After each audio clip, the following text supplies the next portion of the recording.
Hi guys, I just want to do a video on why Dragapult Dusknoir dominated Lille and put 2 copies into the finals of Masters.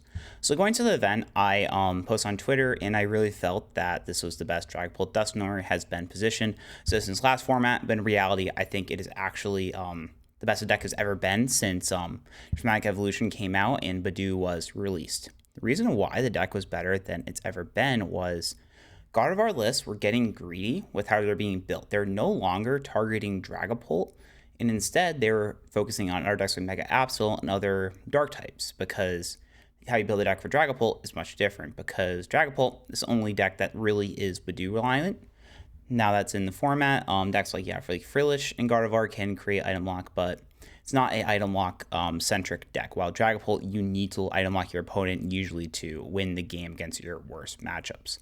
Gardevoir was cutting in copies of Arven and Evo, which means that it's much harder to set up under Badu item lock, with some lists even playing 1 copy of Kirlia. So I felt that Dragapult's matchup spread was really good, because in the past, the problems were Goldango and Gardevoir, and Goldango was not looking as good as it's been in the past going to this weekend, and along with that, Gardevoir, like I said, was not built for the matchup. So that's why we saw Dragapult Dusknoir dominate. As we see the list here, the winning list, the deck is very consistent now and also very powerful, along with all these other reasons why the deck is so good.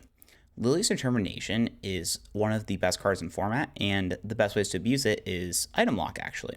Because item lock means that you are able to set up and slow down your opponent while you draw 8 cards every turn and get to play all the items you see. So that's why Dragapult has also been doing much better. Along with that, as you can see, these lists also have gotten much more consistent since around Worlds with Hilda, higher counts of Jamming Tower, and Neo Upper. So the deck just also functions much better than it used to in the past. Now, if you look at top cut bracket, there was a mixture. I apologize, not pictured here, but there were some awkward matchups, like some out of like Gels and Gardevoir in cut, which is not the best matchup. And how the bracket worked out, Dragapult was able to not really have to face as many, so Dragapult was able to have a very good time going through the top cut asymmetric bracket. So that's why Dragapult did so well.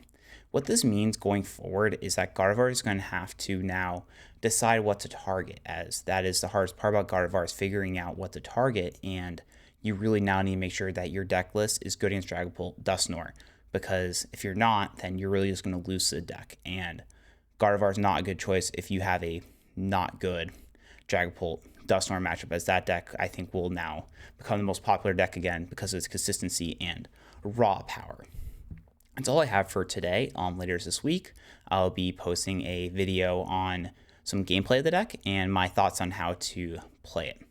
If you want to check out any of my other content, I have links in my bio for Metafy and X, and if you want to follow me there or send me a message, feel free to do that. Until next time, Ian out. Peace.